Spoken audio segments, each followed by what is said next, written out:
fune ngishinhlawulo kodwa simfisela nje ke ubhubhane ukuthi azokwazi ukuthi ke lesi sitabane sithatha imvunulo iphelele kwaZulu inja nje lento edeserve ukuboshwa udeserve ukuboshwa ngoba phela sokwayizwe eliboshwayo noma kuthiwe ukuxoxa naye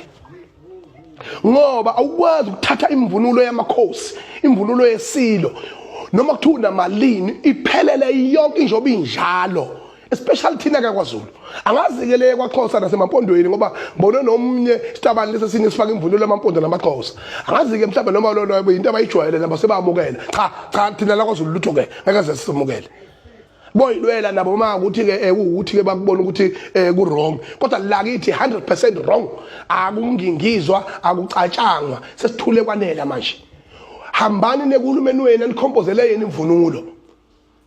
uma ngabe ngisho kuma fashion shows if une designer ethizo icreateile wayipatenta lo designer yakho ibelonga kuwena lo design namalungelo ayo sinamalungelo emvunulo thina njengoZulu sinamalungelo okuvikela into eyisasa lethu neqiniso lethu yabona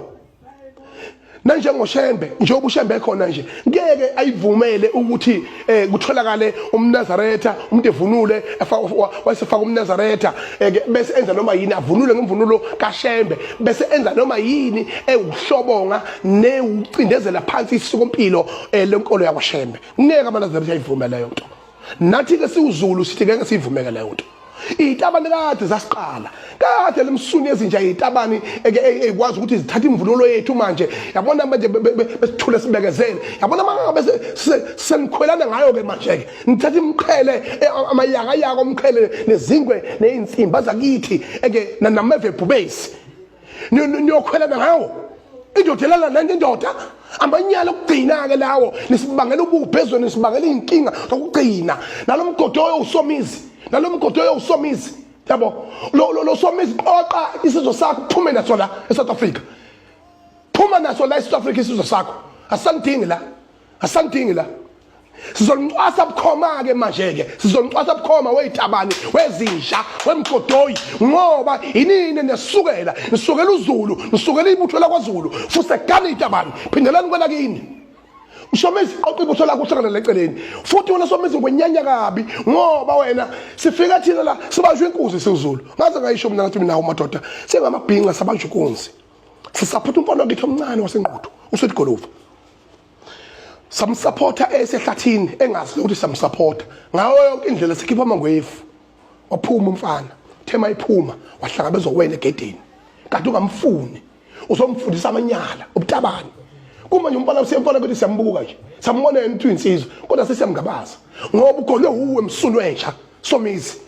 ugolwe uwe umgonile umgoneleni ingane yethu ngoba nina yonke into ephilayo la kwaZulu ephilayo nigijima niyaxavuna pregnant bethu niyayitapela ezinye lapha lambe sineka lapha kodwa sinesiphofu leseligoli esigcwele la kuba TikTok ngeke sibuke nje ukuthi sitabani lesi sizeza sekade sakwaZulu sizibhale ngisho igaba laso ngoZulu lomgodoyilo sikhathele yinina yonke into esizakhela yona iphile thina la njengamabhinqa njengoZulu niyayithatha nina ngoba nakho niyabona ukuthi somkhumbi wempi ongaphazamiseki niyayithatha yonke lento nina niyenze yini ngiyanitshela mina